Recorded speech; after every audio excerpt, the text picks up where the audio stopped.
Здравствуйте, дорогие мои зрители!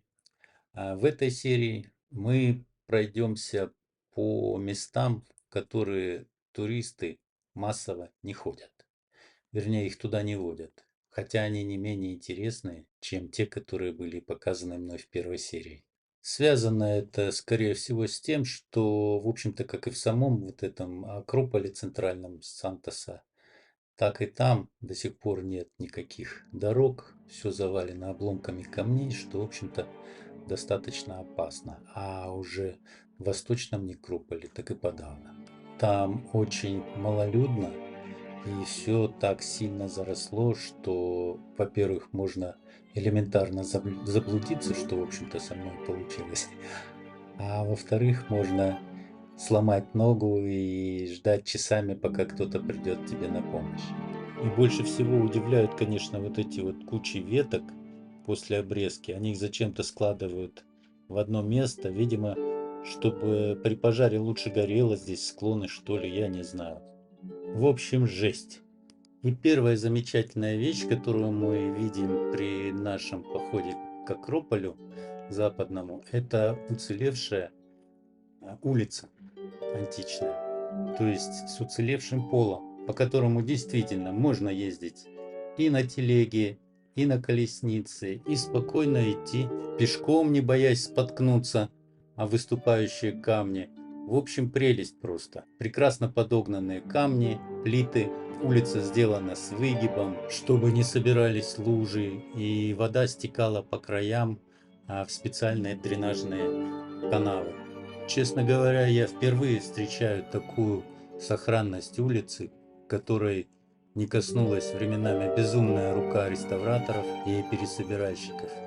В конце улицы мы подходим к двум поздним римским базиликам. Они стандартные, изготовленные из также избитого камня и плинфы.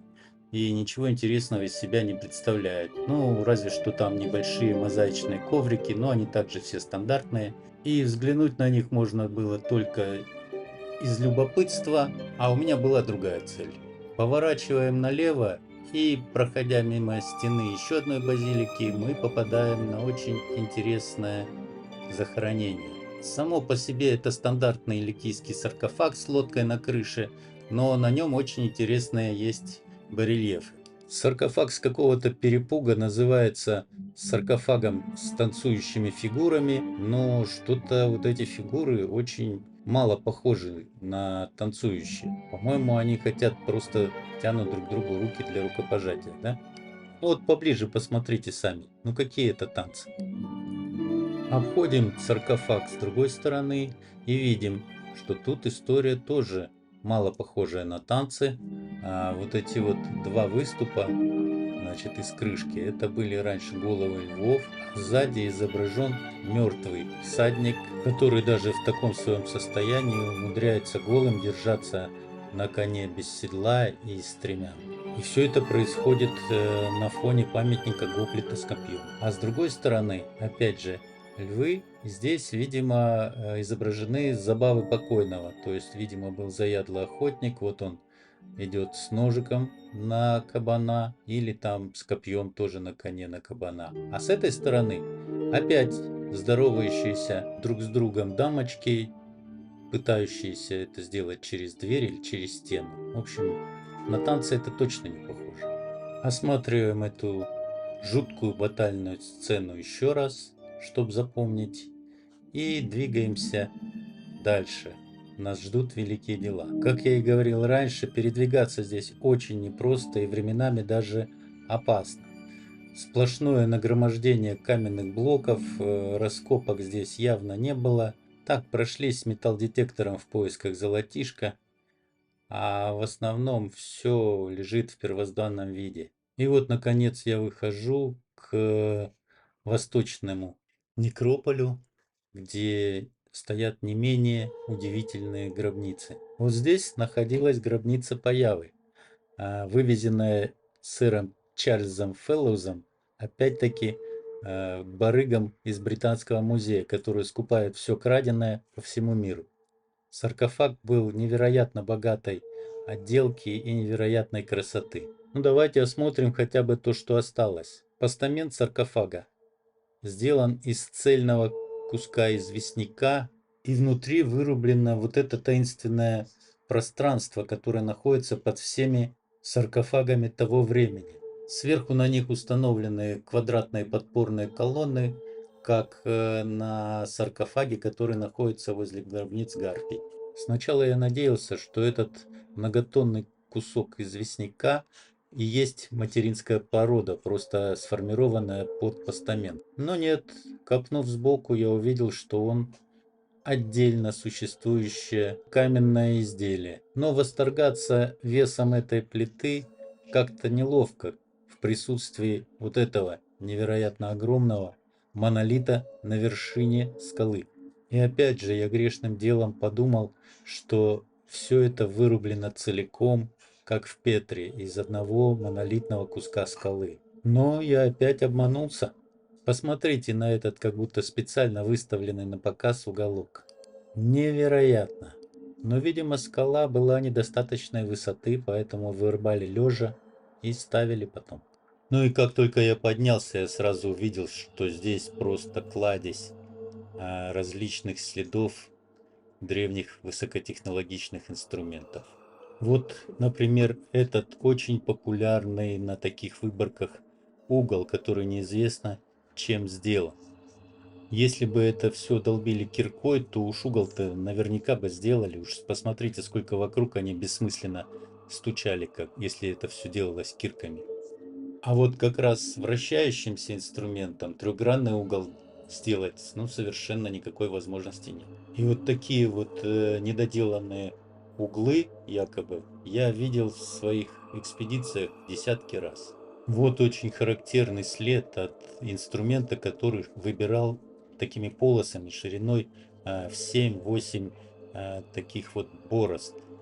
Такие следы встречаются повсеместно. Вы их можете увидеть в моем фильме «Зубилом по антропогенезу». И они именно встречаются в тех местах, где требовалось извлекать большие куски горной породы. То есть, получается, этот инструмент присутствовал у разных народов и у разных культур. А может, все это делали вовсе и не ликийцы, и в Киликии не киликийцы никакие, а какая-то одна древняя раса, которая резала скалы как сыр. И давайте осмотрим так называемые ликийские скальные гробницы. Посмотрим, что с ними не так. Вот первое. Смотрите. У всех есть подголовники. Никакой ориентации, куда покойников лицом, головой, ногами класть нет. Вот здесь прорублен явно поздний стоп для воды, потому что, естественно, тут при строительстве была сделана зачем-то ванна. Вокруг следы инструментов, которые, ну, как-то они не подходят к этим гробницам. Вот следы от мощных механизмов, а здесь абсолютно гладкая стена, непонятно как она и чем выпилена. Везде какие-то бессмысленные чирки инструментом. Вот здесь два, видите? Ну, сказать долотом, кому надо, вот тратить несколько часов, чтобы просто в камне выдолбить ямку. Если, конечно, это не мягкий материал. Это все похоже на следы, как обычно работаешь болгаркой, допустим, на какой-нибудь деревянной подставке. И когда просверлил, прорезал насквозь, остаются следы на подложке. Или, допустим, сменил насадку инструмента и попробовал рядышком в ненужном месте, как он работает. Вот тут след точно как от болгарки, причем таких следов тоже очень много встречается. Опять-таки в моем фильме «Зубилом по антропогенезу» это очень четко показано. Вот тут вот получается такой возле гробницы ровный срез, вот он, который идет наверх, ну с непонятной целью. Причем он выполнен как минимум тремя инструментами. То есть для рабочих не составляло никакого, видимо, труда и не было никаких таких больших затрат времени, чтобы сделать какую-то там ненужную вот такую типа вещь. Типа как на остаток денег. А вот лесенку сделать они почему-то поленились. Эта гробница явно покруче. У ней был как балкончик, колонны были. Вот, и еще и надписи присутствуют перед входом кривые. Здесь на 5 готово персон и одна еще в процессе. Но обратите внимание, они все без каменных подушечек. Хотя обычно похоронные ритуалы очень четко соблюдаются. На выходе тут вообще очень интересный сюрприз. Обратите внимание, камень другой породы, как бы обрамленный известняком. Это как понимать, как он туда попал? Единственное, что приходит в голову, так это обрушенный в глину мелового периода кусок горной породы. А другой сюрприз, ну как сказать, не совсем сюрприз, это кривые ликийские надписи справа от входа. Причем они были сделаны гораздо позже, чем треснула скала. И опять же, такие кривые надписи разве могли делать люди, которые делали вот такие идеальные ровные углы? Все могилы были снабжены такими задвижными дверями, как шкаф-купе. То есть они могли открываться и закрываться, но не поворотом, а прямо именно задвигались. Что, в общем-то, требовало недюжинной силы, так как каменная дверь такой толщины весит килограмм, наверное, 200. Оставить деревянную в гробницу, где находятся ценности, как бы это не шибко умно. Если, конечно, это гробницы, а не жилища. Переходим к другой гробнице. И вот снова видим, как позднее был прорублен водосток из вот этой вот непонятной ванной. Дальше гробница немного отличается по внешнему виду, но не сильно. И что же мы видим внутри? Здесь мы видим три э, полки с подголовниками, причем высокими. И еще что интересно, две полки в нишах, а одна просто на полу. Но что самое интересное, это вот эта приступочка в левом углу. Для того, чтобы было удобно залазить покойникам на свои места после ночных гуляний, что ли? Интересно. И крайне непонятно устройство двери. Скорее всего, просто закладывали такими плоскими плитами после захоронения. И вот здесь вот видны стоки, которые были прорублены механизмами. Прямо вот они вырезаны. Вот такие следы тоже очень часто встречаются. И эти стоки служили как раз для отвода воды с верхней площадки этого колоссального монумента, который умудрился после его водружения на место раздавить и пустить трещины по всей этой скале, которая служит для него теперь фундаментом. Архитектора, наверное, чуть инфаркт не хватил, когда скала затрещала от тяжести. Если бы обелиск рухнул, еще и при этом раздавив нижнее захоронение, то в живых бы его точно не оставили. Поднявшись наверх, мы видим еще несколько гробниц стандартного размера и наконец-то убеждаемся, что хоть единственный постамент в Ксантосе вырублен в материковой плите.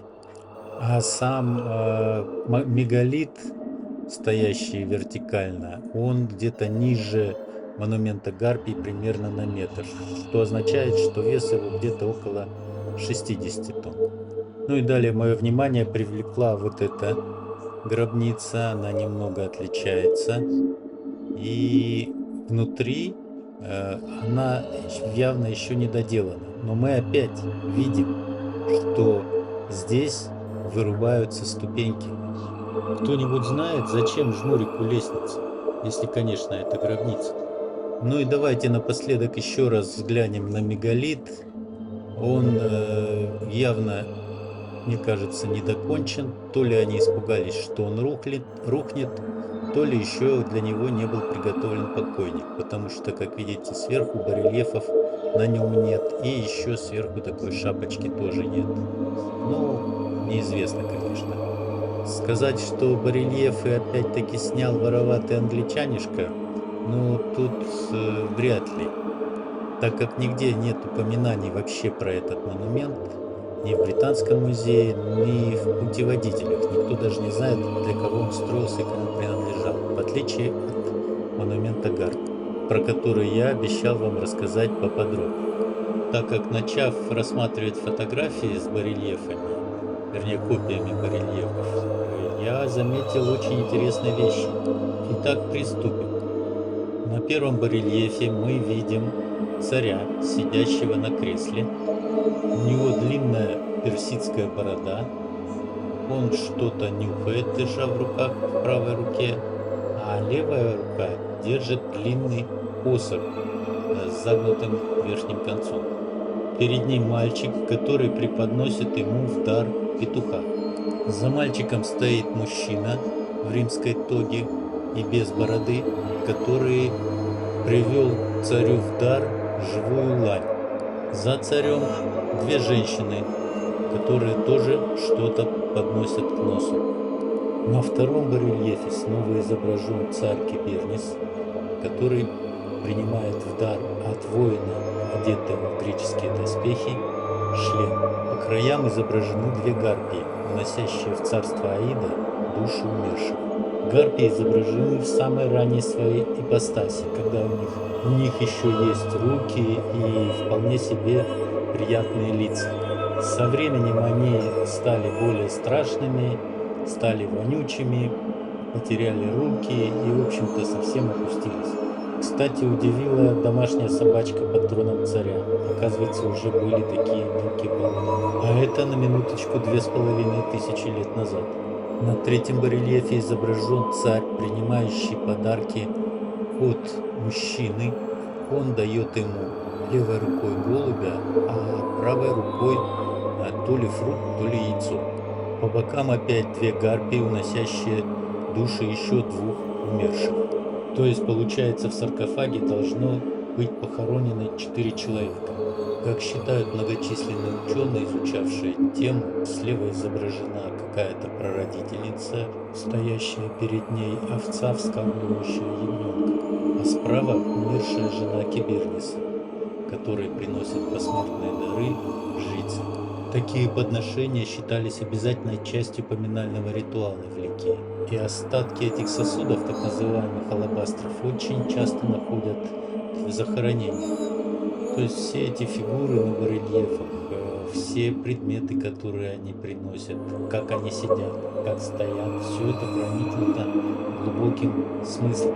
И люди того времени, прекрасно разбирающиеся в символике, читали это как открытую книгу. То есть подношение петуха легитимизировало власть царя над светом и временем, так как петух, образно говоря, пробуждал в умершем царе его бессмертную душу. Здесь царь одной рукой принимает голубя, как символа классического посыльного между царем и богами и символа чистоты и мира, а другой рукой он вручает мужчине яйцо, как символ возрождения и зарождения новой жизни после смерти. Ну а передача шлема трактуется как ритуал в честь умершего, подношение военной силы, признание его лидерства и величайших заслуг. И все бы ничего, но эти барельефы не давали мне покоя, потому что они вызывали у меня какие-то смутные ассоциации и воспоминания. И дело даже не в том, что этот барельеф один в один похож на барельеф на могиле царя Дария. И не в том, что чистокровный ликиец по происхождению Кибернис был одет в персидские одежды. Как мы узнали ранее, Ликия была завоевана персами в VI веке до нашей эры, и царь Кибернис был поставлен сатрапом по управлению этой территорией. И хотя он был чистокровным ликийцем, он вынужден был одевать имперскую одежду в знак своей лояльности. Дело тут в другом. Вот посмотрите сами, посмотрите вот на это, на эти барельефы, сделанные в Египте ровно за 1000 лет до барельефов Ксантоса. Те же самые люди в профиль, те же самые подношения, то же самое нюхание цветков и каких-то ароматов. В частности, нюхание ангха, который сейчас модно считать прообразом первого креста, но это вряд ли. В Египте это символизировало воскрешение царя Святым Духом, исходящим от Анха. Это очевидная преемственность символов. Причем, кто бы кого не покорял, кто бы кого не завоевывал, все эти символы и ритуалы переходили от одного народа к другому, как сакральное, и имеющее огромное значение знания. В своем фильме «Полигоналка. Тайные знаки и искусственный интеллект» я уже рассказывал о происхождении кадуцея. Однако, разыскивая информацию про схожесть ритуалов похорон разных эпох, я натолкнулся еще на два потрясающих изображения, которые вполне могут считаться прообразами кадуцея. Это вот этот древнеегипетский барельеф, посвященный объединению двух царств. И вот это изображение в гробнице фараона, бога Гора с двумя жезлами, переплетенными змеями. Вот эти два артефакта, найденные на полигональной конструкции в Чита-арене, и толкнули меня на это исследование. Подробно о нем вы можете узнать, посмотрев мой фильм по ссылке в описании.